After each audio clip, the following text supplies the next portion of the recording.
servir à rien, mais ouais, elle a donné des rêves aux gens, elle a donné de l'envie, elle a donné de l'espoir, elle a donné du courage, elle a donné, ouais, elle a servi, je veux pas dire elle a servi, mais si elle a servi, je veux dire, mais elle a contribué plus qu'elle ne pense. Et c'est ça le fin mot de l'histoire. Bon, après, à la fin, elle meurt. Et c'est ça qui est. Bon, je suis désolé de vous spoiler, mais à la fin du film. Ouais, c'est pas un film, mais la série. Bon, ouais, je vais pas trop spoiler en fait, non. Mais oui, ouais, c'est franchement fort. Et les acteurs, franchement. L'OST, bon, l'OST, c'est un peu toujours les mêmes musiques. Mais Konayuki et le générique de fin, je me rappelle plus comment ça s'appelle. Le générique de fin, je sais plus, hein, désolé. Mais c'est ouf aussi, parce qu'il y a les images de la vraie Aya. Mais c'est une histoire vraie, donc bon après là les acteurs c'est un peu en mode beau gosse et tout, mais ouais en fait ils ont vraiment existé ces personnes. Et donc voilà, bon j'ai d'autres choses à dire probablement, mais apparemment aussi que Asso il aurait jamais existé. En gros c'est Asso c'est vraiment un excellent personnage hein, dans One Litre of Tears. Il a vraiment beaucoup, il apporte vraiment beaucoup au drama. Hein. Parce que sans lui, je pense que ça aurait pas été pareil. Mais apparemment, dans la vraie vie, Asso, il a jamais existé. Donc en gros, Aya, elle a jamais connu l'amour, quoi, entre parenthèses. Elle a jamais eu quelqu'un qui la soutenait vraiment en dehors de sa famille. Parce que Asso, en gros, c'est vraiment le personnage qui la soutient tout le temps et qui parle de tout. En fait, c'est son confident, en fait. Et donc voilà, bon, excellent drama. Pour moi qui regarde pas de séries avec des vrais acteurs et qui regarde très peu de films, ça me donne envie de découvrir des séries, des films plus souvent, et donc je pense qu'un jour je regarderai ça. Je regarderai d'autres séries, d'autres films. Et donc bah, je pense que j'ai pas trop d'autres choses à dire. En tout cas, bah, béni. Ah oui, si. Et ben un autre truc intéressant, c'est que la interprète de Aya Ikeuchi, donc l'héroïne, en gros Erika Sawajiri, elle a tourné dans d'autres films. En fait, bizarrement, je crois que c'est une actrice qui est pas aimée. En fait, je crois qu'elle a fait des. Et je sais pas pourquoi. En fait, je me suis pas beaucoup renseigné, mais c'est une actrice qui est pas aimée dans le monde.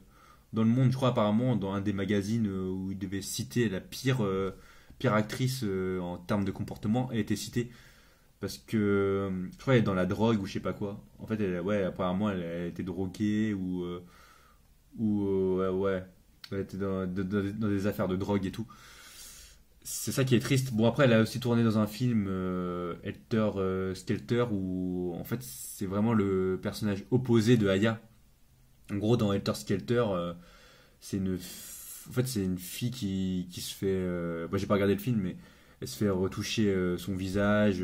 En fait, elle fait de la chirurgie esthétique et elle cherche toujours En fait, c'est une fille matérielle de ouf. En gros, elle cherche juste la beauté et les relations avec les mecs. Bon, voilà, en gros, elle veut juste la thune, être connue. Et elle a aucune. En fait, c'est le contraire de Aya, quoi, qui se bat pour vivre et qui donne vraiment de l'espoir. Elle, c'est l'anti-héros, quoi, l'anti-héroïne en mode, ouais, vas-y, je veux pas vous calculer et tout. Vas-y, me parlez même pas.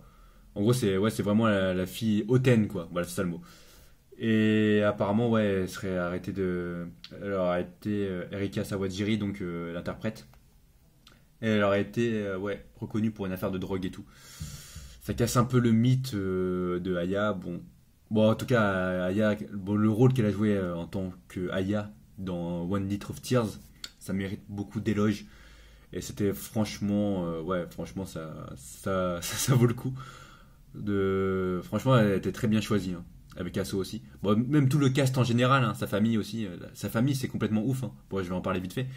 Mais même les membres de la famille, ses amis, en fait, plein de personnages, comment dire, leur caractère de développement, ben, ils changent au fur et à mesure. Parce qu'au début, la famille, bah, ils sont tous un peu tranquilles en mode, ouais, la vie, c'est comme ça, bon, en mode tranquillou. Et après, au fur et à mesure, ça plonge, ça plonge, ça plonge. Et là, ils doivent se souder, ils se soudent. Et il y a vraiment plein de situations où vraiment ils font des sacrifices pour Aya, quoi. Sacrifices en termes bah, de temps, de plein de choses. Parce que quand tu es handicapé, une personne est handicapée, tu dois l'accompagner par exemple à l'école, etc. Bon, il y a plein de choses comme ça. Et aussi, ouais, mais même ses amis aussi, il y a un peu de caractère développement. Et franchement, elle était très très bien entourée, Aya. Et même si elle a beaucoup souffert et tout, franchement, elle meurt avec le bonheur bah, avec le sourire, parce qu'elle était vraiment aimée. Et ouais, c'est peut-être ça, c'est ça, c'est un peu ça la vie, hein. On cherche tous des fois des choses un peu au pif comme ça, ou un peu des biens matériels pour se satisfaire, mais finalement le bonheur, voilà, c'est juste être bien avec des gens, être soutenu, vraiment être soudé avec quelques personnes, vraiment, voilà, c'est ça qui nous encourage pour aller mieux et faire des choses bien pour les autres aussi. Bon, bah sur ce, bah c'était une vidéo en mode tranquillou comme ça, sans réflexion, sans. Bon après il n'y avait pas une analyse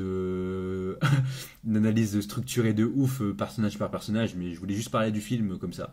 Et c'est la première fois que je parle d'un film en mode audio, en mode tranquille comme ça, sans cut. J'espère que vous aurez aimé.